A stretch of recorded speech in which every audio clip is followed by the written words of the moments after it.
Neighborhood's waking up. Ravens and Eagles are doing their usual flyover to see if they can scoop a chicken. And I've managed to ever screw up. I have a water tank that came on this property. It's a 19,000 gallon plastic big tank. And I built a stand for it out of 6x6 treated posts. And I went 1, 2, 3, 4, 5, 6, 7, 8, 9. Perfect. Level. Cross braced them. 2x10s on top. Boom, boom, boom. And it worked last summer when I had it set up. It's for water for the horses or whatever, because water gets nasty around here during that heat last year. And while I was recently away, it was just pouring rain. And I swung a pipe over from one half of the shop, swung the pipe over to fill that sucker. And I was going to use it for the horses. And then it filled it in 4 days. Imagine how much rain that was. Anyway, I was laughing with Sarah. I go, check on that tank again. I'll bet it's spilling out the top. And then it collapsed. So, I guess I had leveled it out on that flat ground, but the ground wasn't as tight at one end. And it started sinking, going off 90 because of the extreme weight. And then the whole thing went poof. Thank God it didn't puncture the tank, but I had to crack it open. And now I am starting my own river and going around the back of the shop, unfortunately. So I'll have to rebuild that. And then I have to leave again tomorrow. Again, the 2-day road trip. Get the rest of my hay. It's endless. It's endless. Life is endless.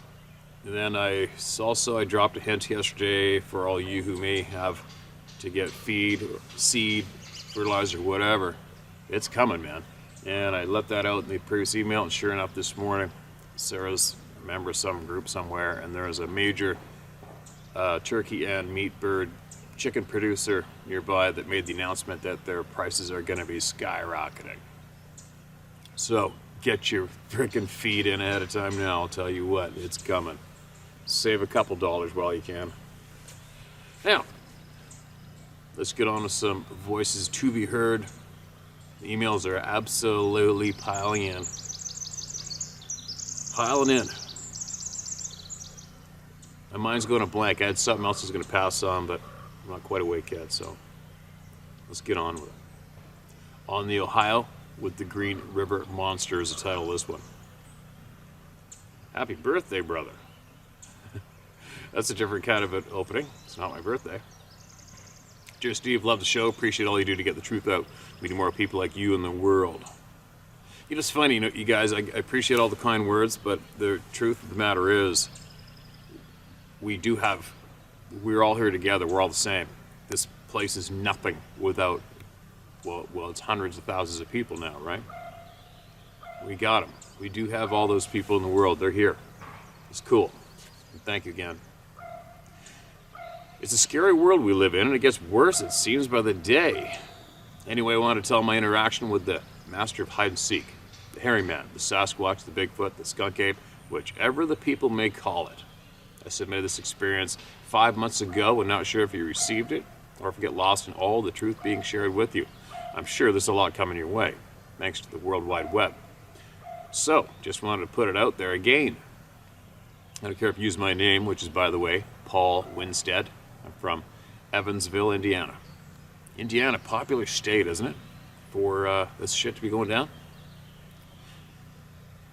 If you see this town, the last thing you would think to see if you see this town, the last thing you think to see anywhere around here is Bigfoot. Typo, anywhere. But as we all know, these creatures use the waterways like we do highways and roads, and we should assume they migrate, just as a lot of animals do as well, as the natives did for millennials. My experience with him lasted maybe 8 hours or so. Holy shit, that's like 6 lifetimes. But I didn't realize what was happening till the end of the night. Just to tell you a little about myself, at the time in question, I was a supervisor in a maintenance department of a major automotive glass company. I worked there for 15 years. I don't do drugs and rarely drink. I'm the youngest of 8 kids. The only major problem is I love to fish. That could be a problem. So enough about me. The day of my encounter was July 7th, 2015, which was my oldest brother's birthday. There's 14 years between us, and it was his 55th birthday. His name was Mark. We were more than brothers. We were like best friends. He taught me a lot in life, from my childhood throughout my life, and as being a man. You always respect your elders. You always keep your word. You never lie. And you should always expect to receive the same in return. He was a great man. He just passed in late 2019 from cancer. I miss my brother deeply. I just want to speak to him so you know a little about his character. Appreciate it, man. I'm sorry he passed. So on the morning of his birthday, he called me as I was driving to work around dawn. He asked me if I had plans after work. I told him no. I wished him a happy birthday. He asked if I wanted to go fishing later. I said, hell yeah, I would love it. He said he would get the bait and some snacks and be waiting for me at his house. The location where this took place is semi-secluded and very rural, for being just a few miles outside the city limits. The reason is it's river bottom land and floods a few times a year. We leased over a river camp along the Ohio River in southern Indiana. We got possession of the property in '98. It wasn't very big, but enough for us. We had 2 campers and a porta-john between them. We had a car parked with a picnic table. We had a carport with a picnic table underneath it. We had a set of horseshoe pits and a bonfire pit. We strung a dozen lights around it, and with the flip of a switch, we had enough light to play horseshoes at midnight. Just past the fire pit, there was a path to one end of the lot that would lead you down the steep river bank to the river. We cleared an area around 100 feet long in front of the camp, so we could have multiple fishing poles anchored in pole holders. The banks along the Ohio River has small and large patches of woods on both sides. There's large hardwood, maple, cottonwoods, and willows. Away from that are large corn and or bean fields, depending on the year. The area we were at has a few dozen camps along a gravel road called Nugent Drive. It runs along the river's edge. We could look across the Ohio and see up the mouth of the Green River directly across from us on the Kentucky side of the river. I picked my brother up and bait and his cooler and gear around 4:30 in the afternoon. From there to camp is 20 minutes drive. Our camp is about 2 miles away from the Highway 41, which runs north to south. After you leave the highway, it's a 2-lane blacktop road surrounded by cornfields. Then turns into gravel road. We got there around 5 p.m. and parked the truck on the edge of the lot just at the start of the trail going down the bank. We unloaded our cooler and left it out of the carport on the table and got settled and took our gear down the bank. We built a small fire to keep the bugs down, and we had bait in the water around 5:30 p.m. When we got down the bank, we could hear the fish splashing just up the river. Within minutes of the first cast, we were landing catfish. Mark didn't want to keep anything for himself, but we put them on a stringer anyway. He had a friend that would keep and clean anything we would catch. The old man appreciated them. We knew he didn't have a lot of money, and Mark got a kick out of shooting the shit with the old guy. Around 8 p.m., the sun started to set, and as it went down, the fishing slowed down. But every few minutes, you could hear a splash just up the river from us. It seemed odd the way the fish kept splashing in the same location. I said something to my brother about it, and he replied, it's probably a school of shad or skipjacks. We couldn't see up the bank along the water's edge except for the area along the front of the lot. He tells me to just worry about what's in front of me, and that if I can't see it, then we don't know what it is and don't worry about it. I said, you're right, but it's getting louder. But nothing I could do about it except ignore it. I asked my brother if he wanted a soda, and he said yes. He tells me to grab the plastic bag in the cooler. We could... Epic chickens. I'll probably say that 10 times a day. He tells me to grab the plastic bag in the cooler and we could eat some hamburgers that he fixed for us for dinner. I told him I would grab them as I went up the bank to the porta-john. As I walked across the camp lot, I went to the utility pole next to the driveway and kicked the breaker on and flipped on the camp lights. All right, chicken, you're off the team. I'm getting rid of that noise. Back in a second. Oh man, I don't know what's up with that damn bird. Every time I let him out in the morning, chicken spread out, that one goes straight to the shop all by himself and just starts pacing and squawking his frickin' face off. All right, here we go. Now my neighbor's got his tractor going. We might have to move into the shop. I then walked over to the porta-john about 40 feet away. As I stood there taking a leak, I could hear the pool in the bottom of the john clearly splashing. As I'm almost finished, I get a bad smell. Not like porta-john smell. By the way, it was serviced every Friday.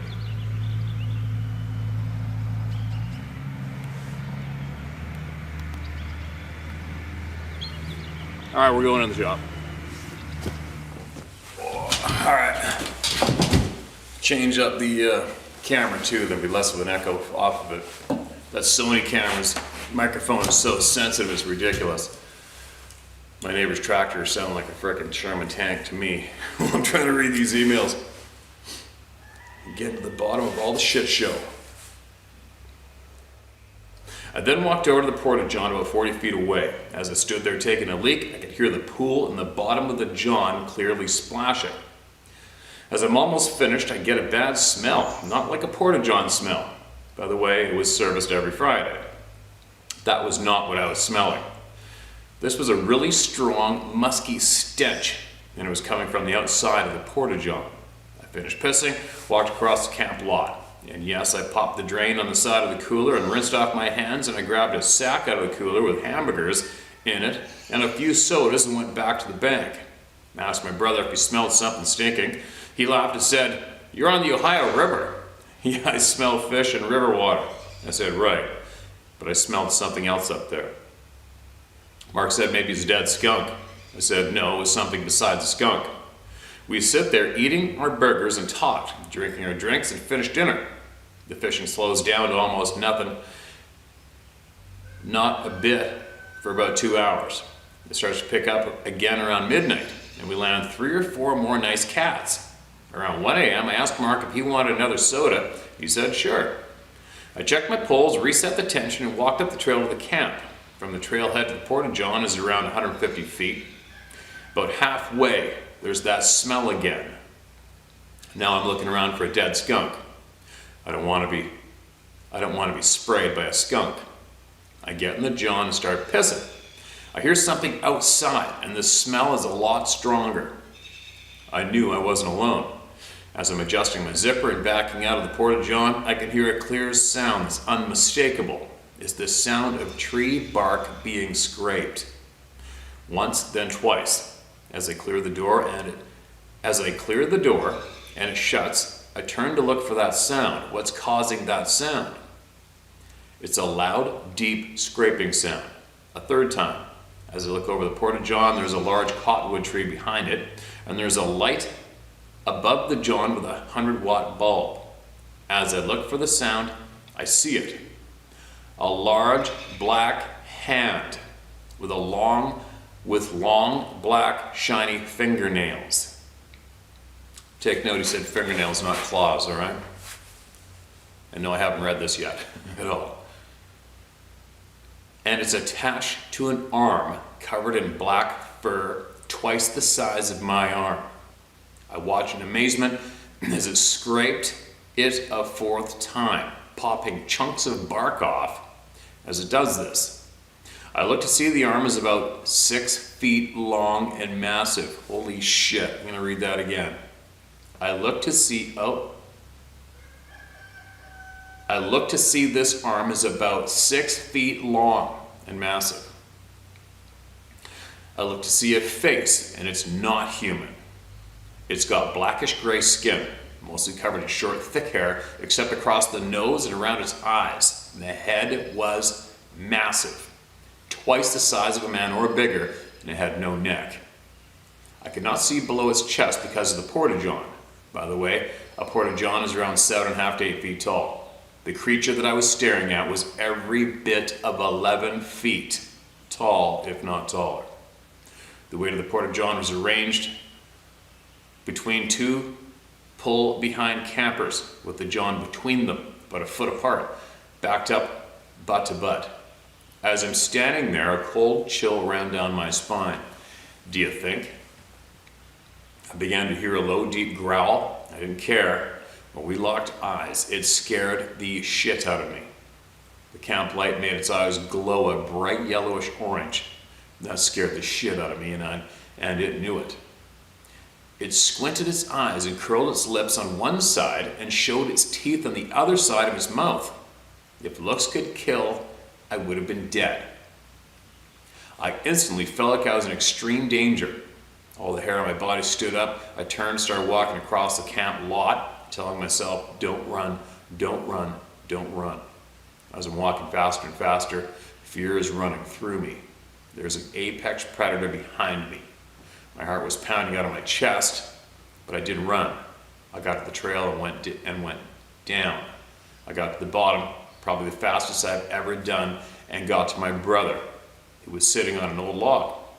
As I got to him, he asked me for his soda. I said I didn't get it, but you're not going to believe what I just saw. He stands up, looking at me and says, "What?" At the same time, we hear a scream, a loud scream. You could hear this thing taking in air just before it started. It was so loud, you could feel it in your chest. It could have been no more than 50 feet up the bank from us. As the screaming goes on, it turns into a howl, a high-pitched howl, then lowers, and back to high, then low, then high, then low, and it stops. As this is happening, my brother is staring at me, then looking up the bank. This lasted for maybe 45 seconds. I've never heard anything like this. When it stops, Mark asked me, "Who's up there?" I said I was trying to tell you. As I said that, a rock, not a small rock, but a rock the size of a baseball, flew over us and splashed in the river. Mark screamed, "Stop throwing effing rocks. I'm fishing down here." And I said, "Mark," as I say this, we hear another scream coming from across the river, not as loud. But just so you know, the part of the Ohio River we're on is 2,500 feet wide from bank to bank. That scream lasted maybe 15 to 20 seconds. Mark just looks at me and his eyes are about to pop out of his head, and that's when he realized that this is something that's not normal. As I'm telling him I seen something up there just a few minutes ago, it started above us again. A big scream, and it turns into a roar, then into a howl. High to low, and then stops. As the screaming stops, a log around 8 feet long, 6 to 10 inches thick, that we kept in a pile for bonfires, flies over our heads and splashes down just a few feet out into the river. Mark looks at me, and I said, "I don't think we should be here." I said, "What do you want to do?" He said, "Let's get to the truck and go now." We ran up the trail to the top of the bank where my truck was parked.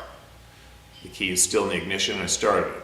I put it in reverse and backed it across the gravel road into the cornfield. I put it in drive and floored it. We were gone. We didn't talk until we got to the highway. Mark said, "What the hell was that?" Mark asked me, "What did you see?" Then he tells me to slow the hell down. I said, "Mark, that was an effing Bigfoot." He said, "Bullshit." "Mark, I'm telling you, I saw it. It was behind the porta-john when I came out, and it scared the shit out of me. I looked it in the eyes. I'm telling you what I saw, it was massive." We didn't say another word until we got back to his house. I pulled up in front, he opened his door, got out, he turned and looked at me and said, "I'm going to bed. I'll call you in the morning." The next morning I picked up Mark and went back to the camp. We didn't talk about what had happened just a few hours ago, but we could tell we were both thinking of it. Do you think?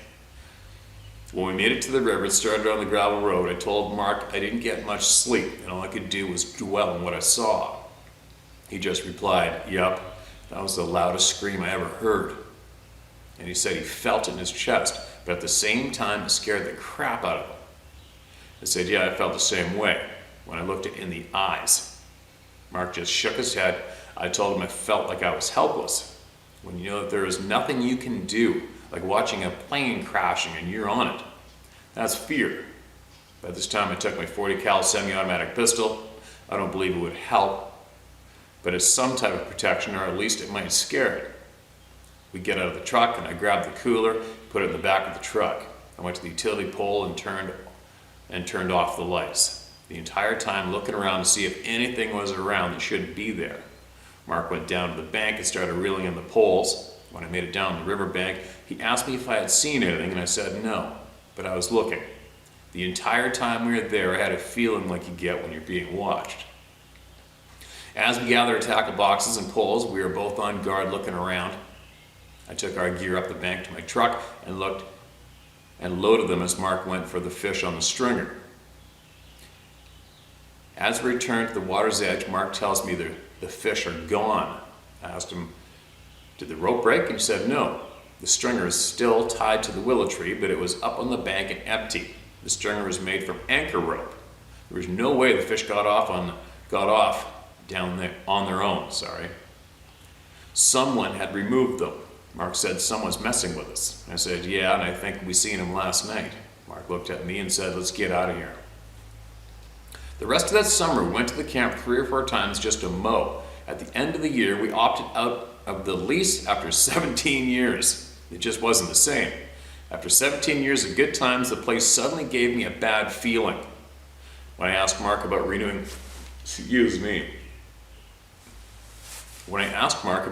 the lease, he simply said, I'm done with that place. I'd rather fish out of the boat. We didn't talk about this event until a few weeks before he passed away. I was sitting with him on a weekend morning eating breakfast, and out to left field he says, let's go down to the old camp and fish. I said, are you for real? He said, yep, I miss that place, and I want to see it one more time before I die. Oh, it kills me then. He said he wished he would have kept the place and has always felt like he got run off. So we loaded up on my Jeep and we went to the river camp and caught a few fish. It was a cold fall day, and Mark, being weak and cold, couldn't stay as long as he wanted. And I loaded up the gear and helped Mark up the bank. He went over to an old block wall that was a foundation of the original camp but had washed away from a high flood event, and sat there and looked across the river and cried. And that got me crying. What the hell could I say? You're gonna get me crying. After some time passed, he looks at me and says, that was the wildest birthday he'd ever had. I said, what do you mean? And then he said, Bigfoot. I haven't told anyone about that night. And he tells me to tell someone. I tell everyone. There's got to be more people around here that had encounters with these things. I said, I'm sure you're right. And since that day I have.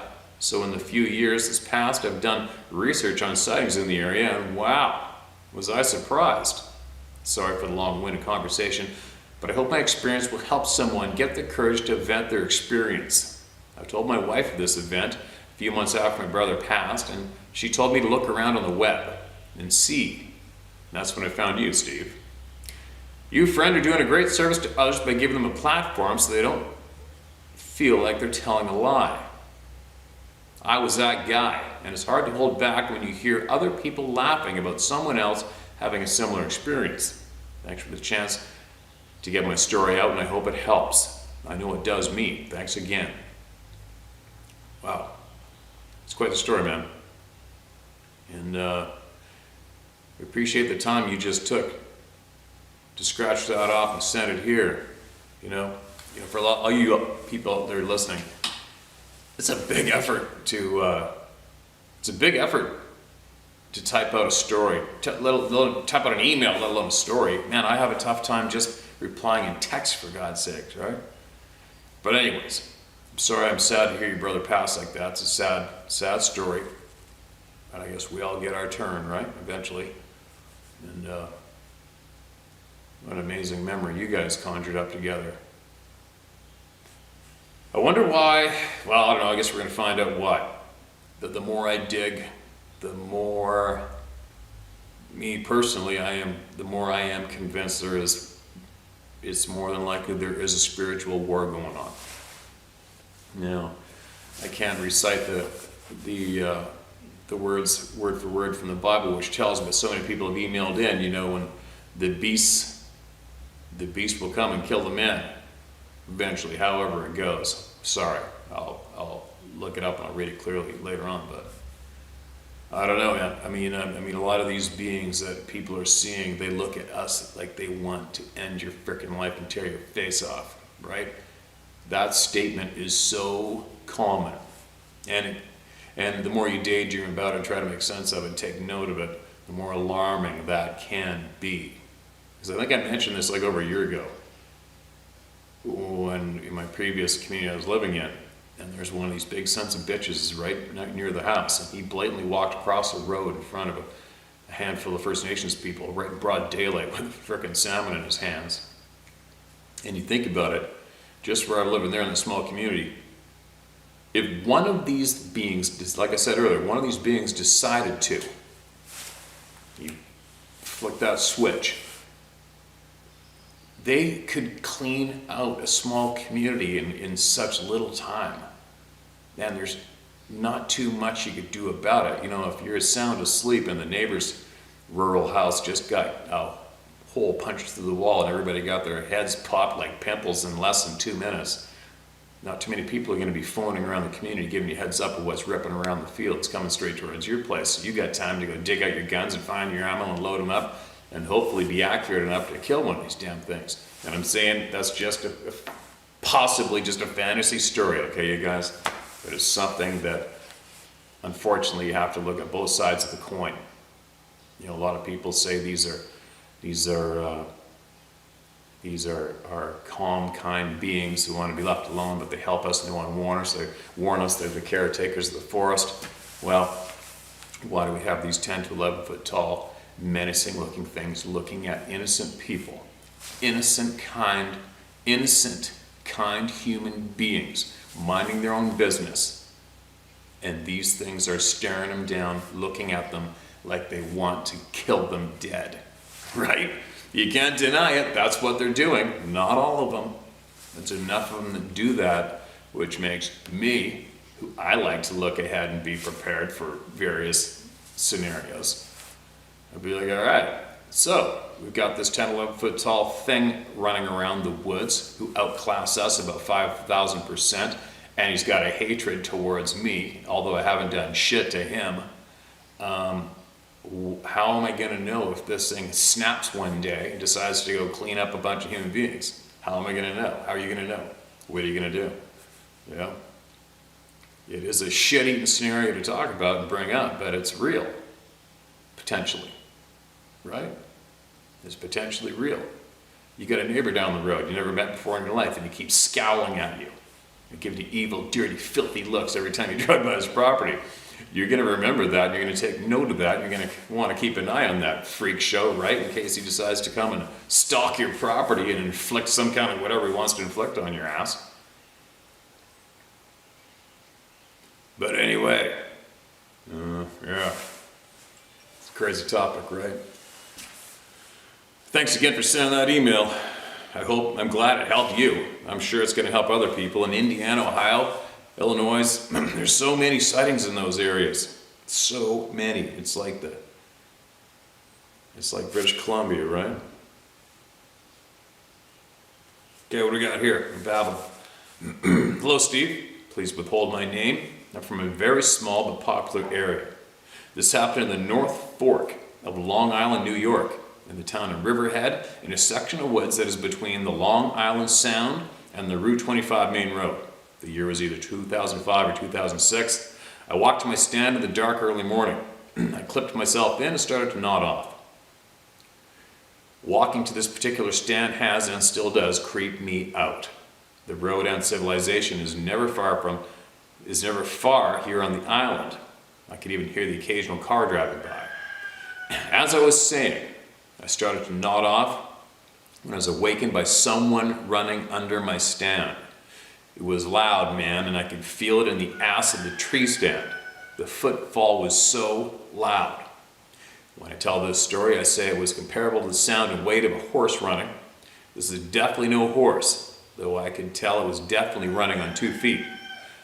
This is my honey hole, and always saw dozens of whitetails grazing when the sun came up. Being successful was just a matter of having a nice buck get close enough. That morning, there were no deer to be seen. I know this incident wasn't a very climactic story. That was it, and it's mine. Make of it what you will. I still don't know what it was. Thank you for your time, Steve. You have a rad life, man, respectfully. Okay, listen, man. You've heard me say it before if you've been following this channel.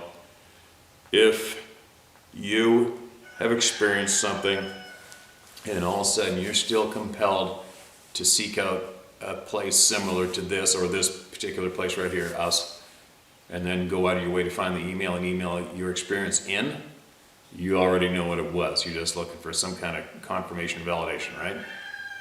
You know what it was. And I can't explain why. You know, you'll hear a lot of people say, you know, we hunted our family property for 3 generations. We never seen anything like that. But then all of a sudden you hear the same story and they say, and all of a sudden you've seen this thing standing there. And I've been hunting there forever, never seen or heard anything like it before in my life, and there it is. So as I try to piece my puzzle together, that's one of the key mysteries for me. That is a little slight piece of odd evidence for me, is how many times we hear about people who have rural homesteads, 2 or 3 generations or more, favorite hunting places, whatever. Never seen a track, never heard of anything like this ever before. Boom, there it is. So for me, my mind goes, okay, where'd it come from? Where'd it come from? They've been there all the time. And another thing too is, a lot of these times you get these beings looking at people and they're looking at human beings with wide eyes like, holy shit, what is that? Like they've never seen a human before. How the hell do you run around North America, let alone the rest of the planet, and not know of a human being, and when you bump into one, look at it like you've seen a ghost? And we've heard numerous times of these beings seeing a human and actually going, right, and making that sound. Why is that? Where are they coming from? Where were they? So that's a big question for me. Why are they not familiar, some of them not familiar with humans? Why do they act absolutely surprised and look at humans with a holy shit look on their face? Why is that? Where'd they just come from? The questions, right? Anyway, thanks for that email, man. Hope you still hunt there. And don't forget, if you're nervous about it, just keep going and take little baby steps, all right? Baby steps. You feel the pressure? Don't go. All right, I'll read this one more, and then I'm going to go in. And hopefully that water tank's empty, and I can start rebuilding a proper stand for it. Story related to recent Sasquatch videos / Pleiadians. Hey Steve, I watched every single video you posted. I just watched your most recent post about the detailed description by Jonathan about who the Sasquatch are, along with the alien species, the Greys / Zetas, which are supposedly from the Zeta Reticuli star cluster, and most importantly, the Pleiadians. The hair on my neck stood up when you read the description of the Pleiadians in this gentleman's email. I'm not sure who this man knows, but he describes something that has already happened to me many years ago, back when I was in my late 20s. The experience I had with the Pleiadians occurred on a normal summer night. I was about to lay my head down to bed. Excuse me, I saw blue flash / lights coming through my all black mini blinds. I actually thought it was a police cruiser on my street and decided not to look or bother. As soon as my head hit the pillow, I was gone. Not sure exactly what happened, if I was teleported or what, but I do know what astral projection is, and I have done it numerous times in my life. This is a similar feeling to that, but something was different. All of a sudden I was standing in the presence of 5 very tall, absolutely divine, human-looking beings in blue skin tight suits. Almost like something out of a Marvel movie. I could not speak at first, then the man to my left, keep in mind there were 4 men and 1 blonde woman present, spoke to me telepathically. The only way to describe his voice was like hearing it in a stadium PA system, like the voice of God. I asked one question, "Who are you?" And that was all I was allowed to say. He replied, "We are interdimensional beings. And 2, pay attention to the signs we give you. We live in a beautiful place." And that's all I can recall. But it changed my life. The next day I woke up and immediately did a search on the description of the beings I saw, and was absolutely floored to see it was the Pleiadians, which I had no prior knowledge of. So to hear that email from Jonathan struck a nerve with me, and whoever he got his information from seems legitimate to me, as crazy as it sounds. Keep up the good work, Steve. People need to know. You can use my first name for sure, Corey. Corey, that's what I refer to as a holy shit story. And that's not a common theme that gets emailed into me to share with the people here. But there's so much strange shit going on with what should be possibly is our reality. It's ridiculous. I don't know what to say about that, man. I mean, I do not know anything about that.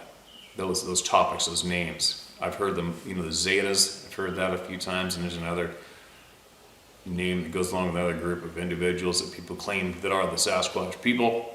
I haven't a clue. Not yet. But that's quite the story.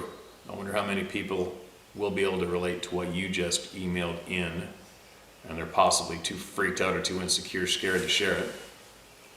Maybe possibly they'll comment in the comment section below this video and add to what you just shared, possibly. And we'll see just how common that is, right? But anyway, I am gonna get moving. Lots to do. It's drizzling rain. I think my man-made river's probably run out by now. And I'm going to come back and I'm going to share more as soon as I can. I'll be back shortly.